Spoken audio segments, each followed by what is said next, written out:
ఒక రాజు అడవికి వెళ్ళాడట. అడవికి వెళ్ళినప్పుడు బ్రహ్మాండమైన చిలుక ఒకటి కనపడిందంట, ఇంత పెద్ద చిలుక.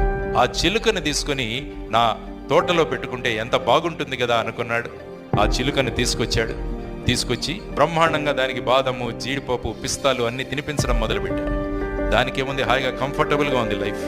అడవిలో ఉంటే ఎగరాలి, పరిగెత్తాలి, దేన్నో పట్టుకోవాలి, తినాలి, ఎక్కడ జామ పండు ఉందో కనుక్కోవాలి, ఆ చెట్టు మీదకి ఎగరాలి, ఇవన్నీ. కానీ ఇక్కడ ఏం లేదు, మన దగ్గరికి అన్నీ వస్తాయి. ఒక వారం తర్వాత రాజు తన కిటికీ తెరిస్తే ఇది బ్రహ్మాండంగా ఎగురుతూ ఉంటుందేమో అనుకుంటే అది అక్కడే కూర్చున్నాడు. ఇదేంటి ఇలాగైపోయింది, అడవిలో బ్రహ్మాండంగా ఎగిరింది, ఇక్కడేంటి ఇలా కూర్చుందని చెప్పేసి చాలా బాధపడి ఒక ప్రకటన వేయిస్తాడు. ఈ చిలుకను ఎవరైనా ఎగిరేటట్టు చేస్తే వాడికి బహుమతినిస్తాను అన్నారు. చాలా మంది వచ్చి ప్రయత్నించారు కానీ అది ఎగరట్లా. ఫైనల్గా ఒక రైతు వస్తాడు.